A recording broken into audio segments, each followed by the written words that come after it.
আমরা as a party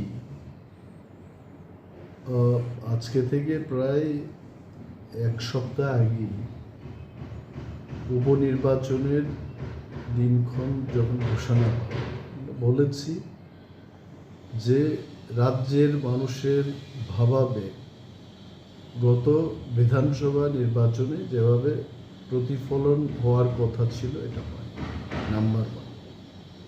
number two, গত বিধানসভা নির্বাচনের যে ফলাফল ধনপুর এবং বক্সনগরে এটা আমরা দেখেছি, আমাদের প্রাপ্ত ভোটের সংখ্যা কী ছিল এটা আমরা দেখেছি। আমরা সেখানে মূল প্রতিদ্বন্দ্বী নয়, we are only a factorial force. ধনপুরের ক্ষেত্রে we are only a factorial force এবং বক্সনগরে আমরা 3000-এর কিছু বেশি ভোট পেয়েছি। ওইখানে তো I don't think we are factor. তো এই পরিস্থিতিতে আমাদের মাথায় একটাই ক্যালকুলেশন যে একটা নির্বাচন লড়তে গেলে তার ম্যান পাওয়ার, সময়, পয়সা কড়ি খরচ করে লড়াইটা করতে হয়। তো অনেক ক্ষেত্রে আমরা দেখেছি যে বিরোধীদের ভোট ভাগাভাগির ফলে এটা হয় না।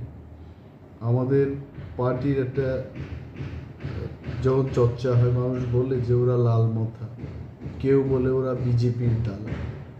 আসলে আমরা বিজেপির দালালও না, আমরা লাল মথাও না। আমাদের একটা নিজস্ব সিদ্ধান্ত আমরা নিয়েছি যে আমরা প্রার্থী দেব না।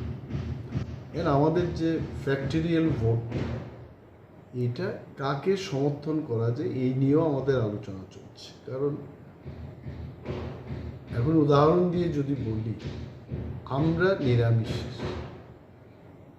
মাটনও খাবো না, চিকেনও খাবো না। তো চিকেন মাটন আমাদের একই কথা।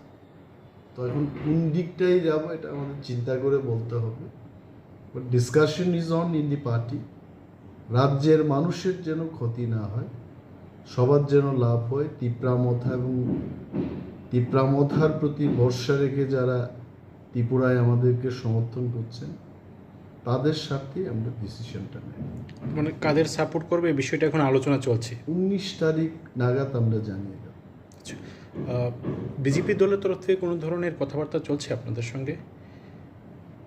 বিজেপি দলের পক্ষ থেকে আমাদের সাথে কোনো আলোচনা হচ্ছে না, তবে আমাদের আলোচনাটা চলছিল ভারত সরকারের সাথে।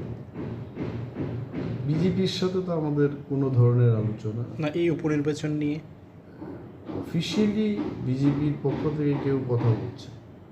এখন মানে কেন্দ্রীয় পর্যায়ে যারা রয়েছেন ওনারা ফোন টোনে কথা বলেছেন, ফোনে যা আলোচনা হয় ফোনে আলোচনা করেছে। আমরা একটা কথাই বলেছি যে আমাদের তো দাবি দাওয়া নিয়ে আমাদের আন্দোলন, তো দাবি দাওয়া পূরণ হলে আমাদের কি সমস্যা আছে?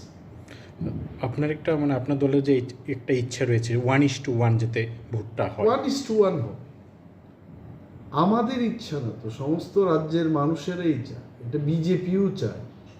Even BJP wants 1:1।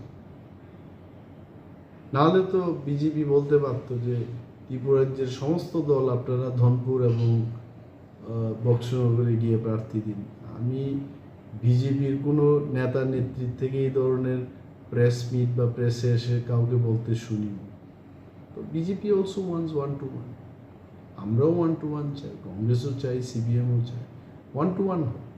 এই বিধানসভা নির্বাচনে তিপ্রামথা যে একটা ফ্যাক্টর ছিল, এই বাই ইলেকশনে কি সেই ফ্যাক্টরই থাকবে তিপ্রামথা? হয়তো বা আরও বেশি শক্তপোক্ত ফ্যাক্টর হবে। তাহলে কি রাজ্যবাসী আর কয়েকটা দিন অপেক্ষা করতে হবে? অবশ্যই।